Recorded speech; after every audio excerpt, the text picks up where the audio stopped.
yatwemereye kuduha airtime yegewe na abandi batwemerera ibikoresho ngiye nayabaze mu byo byose nabibaraga mu mafaranga.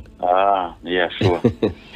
Chairman, uri umuyobozi wa APR nk'umuryango, unakurikiraniwe uhagarariye n'ibikorwa binini byayo.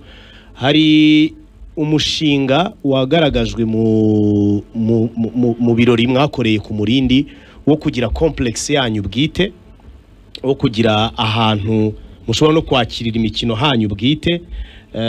Ibyo nabitekerejeho nanabihuza ni bintu mwigeze kutangaza mu kwezi kwa kabiri ku itariki 13 z'uyu mwaka muvuga ko APR igiye kugura bus nshyashya igezweho ibijyanye n'igihe.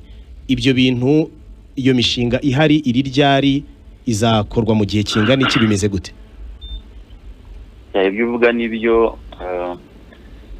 Iyo mishinga yose yo na Biramina Defe yinjiye mu kintu bigifitiye gahunda, ahubwo ngira ngo twe nka APR turakiyubaka, staffing ntiruzura neza, hari ibintu ariko twitinze, ariko Biramina Defe yemeye ngo kizagikora.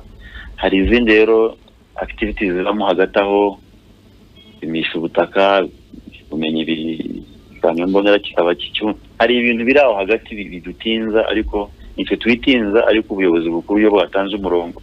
Wenda muri budget ashobora kuba budget y'umwaka muzatanya ni level, ariko turacyatunganya iyo ntuza iyo complex uvuga ya mbere yari twakoze ma adjustment.